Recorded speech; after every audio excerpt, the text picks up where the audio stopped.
nós possamos clamar a unção do Espírito Santo sobre a vida, a história e a missão que o Senhor confia nesse tempo, para que toda palavra que sair da boca dele saia como voz de profeta vinda da boca de Deus ao nosso coração. Amado Deus, eu coloco diante da tua presença, Senhor. Diante do teu trono, amado Deus, eu coloco o coração, a vida, Senhor, e a história do teu filho, Senhor.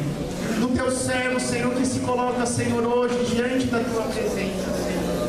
Eu clamo, Senhor, e peço, Senhor, para que o Senhor venha cuidar, Senhor, para que o Senhor venha tomar frente, Senhor, de todas as coisas, amado Deus, para que o Senhor venha verdadeiramente, Senhor, nessa tarde, fazer o Senhor, daquilo que ele tem, daquilo que ele é, Senhor, da direita dessa cidade, Senhor, a renovação carismática, Senhor, de São Caetano do Sul, Senhor, encontre a tua direção, Senhor, por meio da palavra, do testemunho, Senhor, que teu filho nos trará. Tudo nós entregamos e consagramos ao Imaculado Coração de Nossa Senhora e pedimos que o seu manto se estenda sobre a vida e a família também do João Cláudio nessa tarde. Ave Maria, cheia de graça, o Senhor é convosco. Bendita sois vós entre as mulheres, bendito é o fruto do vosso ventre, Jesus. Santa Maria, Mãe de Deus, rogai por nós, pecadores, agora e na hora de nossa morte. Amém. Louvado seja nosso Senhor Jesus Cristo. Para sempre seja louvado. Vamos dar uma salva de palmas ao nosso Deus. Pode aplaudir pelo nome do Senhor. Amém. Queridos irmãos e irmãs, nessa nossa última colocação vai ser mais curta, dado o nosso cronograma, para a gente não atrasar todo o processo aqui do nosso encontro. Nós vamos tratar da continuidade daquele que é o texto que nós mergulhamos na última colocação, agora na parte da tarde. Então abra sua Bíblia comigo lá em Colossenses capítulo 3, novamente Colossenses capítulo 3, agora o versículo 5.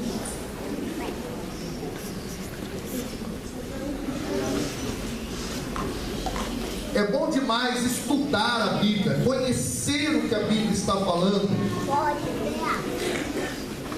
Colossenses capítulo 3, versículo 5.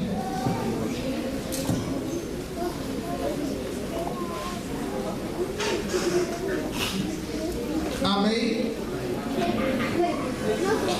Está lá no final da Bíblia. Colossenses capítulo 3, versículo 5.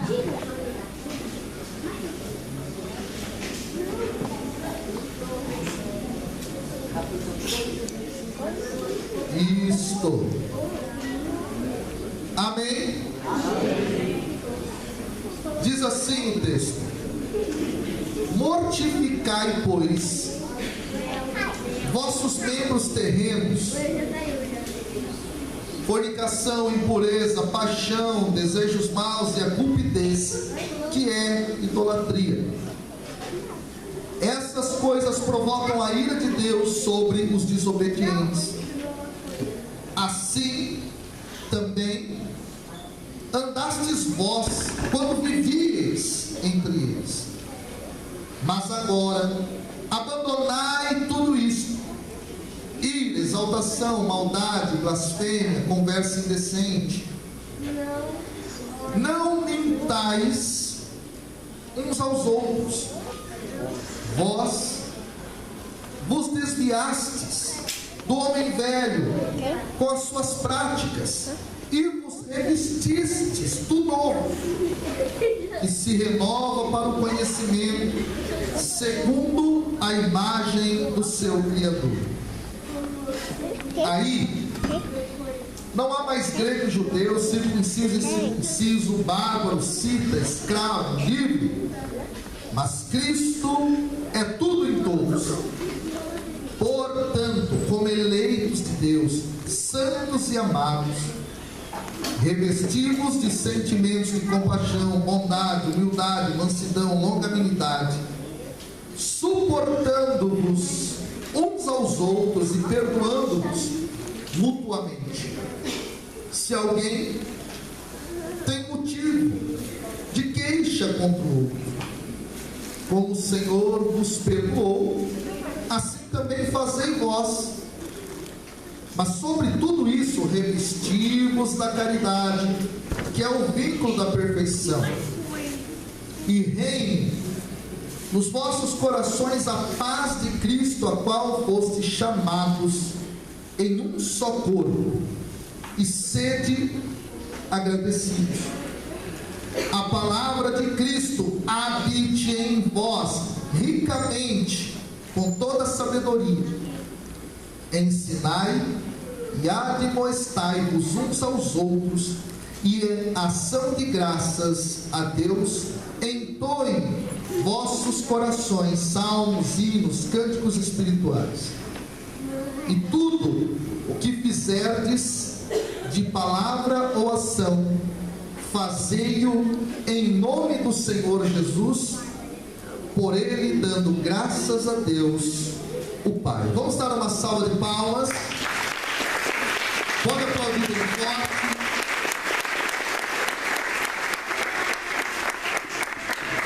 Queridos irmãos e irmãs, depois que o apóstolo Paulo, na segunda parte da carta, faz advertências contra os erros, a partir do versículo 5 do capítulo 3 de Colossenses até o final, nós chegamos naquilo que é o final do seu escrito, que é justamente quando o apóstolo, depois de ter construído o raciocínio, apontado os erros, ele traz de forma concreta aquilo que é justamente a vestimenta do homem novo. Esse dado é muito interessante. Como é, na prática, a vida daquele que é novo em Cristo Jesus? Nós poderíamos aqui elucidar todos os versículos, compreendendo de forma ainda mais profunda o que eles querem dizer. Seria impossível fazer isso em 1 hora e meia, a gente precisaria pelo menos umas 2 horas. Mas nós vamos destacar, nesses 20 minutos que nos restam, algumas das partes mais importantes da prática do homem novo. E a primeira coisa que nós vamos destacar se encontra no versículo 5, onde aparece o imperativo: mortificai. E aí nós temos aqui o portanto novamente. Vocês percebem que as cartas paulinas, elas gostam muito do portanto, ou traduzido em outras bíblias pelo pois também, no sentido, não é, de dar um encaminhamento. Mas esse mortificai para nós é uma ordem que Paulo dá a partir do momento em que o sujeito já compreendeu que ele morreu e ressuscitou. E esse mortificai é uma linguagem que Paulo vai utilizar, metafórica, para falar justamente daqueles que estão vivendo como mortos, sobretudo no âmbito da sua sexualidade. Esse dado é muito importante. Paulo, então, olhando para a realidade dos colossenses, tendo clareza de que eles estavam vivendo de forma desregrada a sua vida de sexualidade, ele começa então a dizer: ei, não deixe com que o morto ressuscite, o homem velho ressuscite. devem mortificar os vossos membros terrenos, é uma linguagem que ele vai utilizar, e agora ele vai listar o que ele gostaria que os cristãos mortificassem. Aí ele lista: fornicação, impurezas, paixão, desejos maus, tudo isso ligado à questão da sexualidade. E por fim, ele vai trazer a questão do dinheiro, que é a cupidez. Mas vamos falar da questão da sexualidade aqui. Há um dado muito importante, queridos e queridas, que a nós precisa ficar muito claro: a sexualidade é um dom de Deus. A sexualidade faz com que o ser humano viva de forma muito profunda a sua imagem e semelhança com o seu Criador. A primeira coisa que nós precisamos compreender a respeito de sexualidade é que sexualidade é mais do que a prática genital, no sentido do sexo propriamente dito. A sexualidade é aquilo que faz o ser humano ser do sexo masculino ou o ser humano ser do sexo feminino. É todo o conjunto que compõe a realidade do homem e da mulher. E esse dado é muito importante. A mulher é mulher pelo todo, pelo composto daquilo que é dom de Deus para ela. O homem é homem a partir de todo o composto que é dom de Deus para ele. Se nasce homem e se nasce mulher. Eu estou justamente dizendo isso porque é muito importante nesses tempos nos quais estamos ter a clareza de que, sendo a sexualidade esse dom que nos torna muito próximos de imagem e semelhança com Deus, este dom maravilhoso, ele tem sido cada dia mais atacado por aquilo que nós ouvimos por aí, chamado de ideologia de gênero, que parte de um pressuposto torpe e vazio, que afirma que o ser humano nasce amorfo. Então não nasce nem homem nem mulher. Tratar-se-ia, portanto, eu estou usando aqui o futuro do pretérito justamente porque é uma ilusão. Tratar-se-ia, portanto, de uma escolha do sujeito. Nasceu com a genitália masculina, agora não, eu escolho ser sei lá o que. Esta é uma forma de ataque profunda àquilo que é o dom de Deus dado a nós. Homem enquanto homem, mulher enquanto mulher. Esse ponto é muito importante. Aqui o apóstolo Paulo está dizendo que há necessidade justamente de se viver uma sexualidade sadia,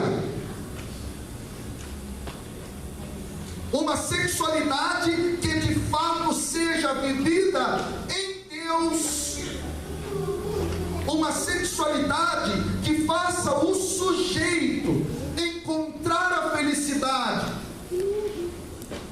E é muito importante que a gente entenda isso, porque a visão que Paulo tem a respeito da questão da sexualidade, ela não é negativa, ela é positiva, e por esta razão é que ele bate de forma tão forte nessa questão em relação aos colossenses e claro a nós.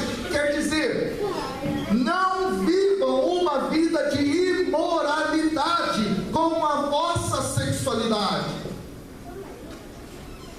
E é muito interessante que a palavra fornicação, ela também pode ser imoralidade, a tradução, mas em grego é a palavra porneia. Repita comigo, porneia. Porneia. Agora eu vou te explicar uma coisa interessantíssima. Para a linguagem dos gregos, porneia designava uma relação de interesse. O que é porneia em grego? A raiz da palavra porneia, que depois deu na palavra pornô e pornografia. Porneia é sugar.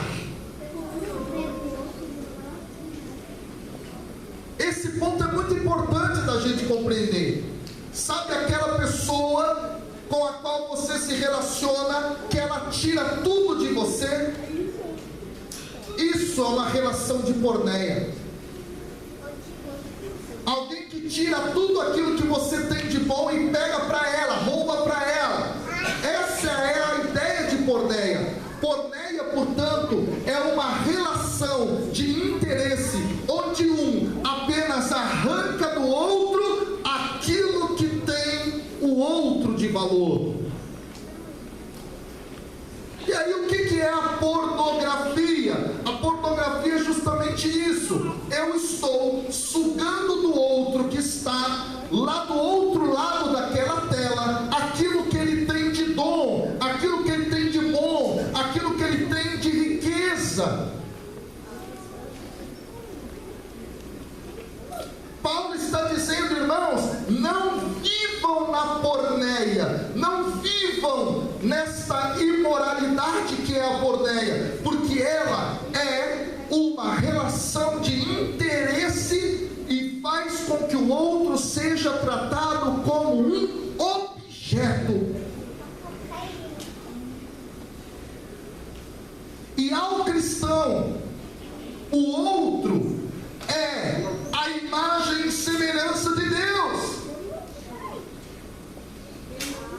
Uma atriz, um ator que tristemente entra dentro desse jogo, ele está sendo tratado por aquelas que vão até a pornografia para se satisfazer como um objeto. Quem busca a pornografia está tratando o outro como um objeto, e você tira dele apenas aquilo que você quer, tratando o outro como um objeto, como uma coisa qualquer, vazia de sentido e vazia de valor. É essa a ideia. Paulo está aqui falando, irmãos, mortificai vossos membros terrenos, fornicação, porneia. Um cristão não pode viver esse tipo de relação com o outro, porque é como se você estivesse jogando no lixo o outro.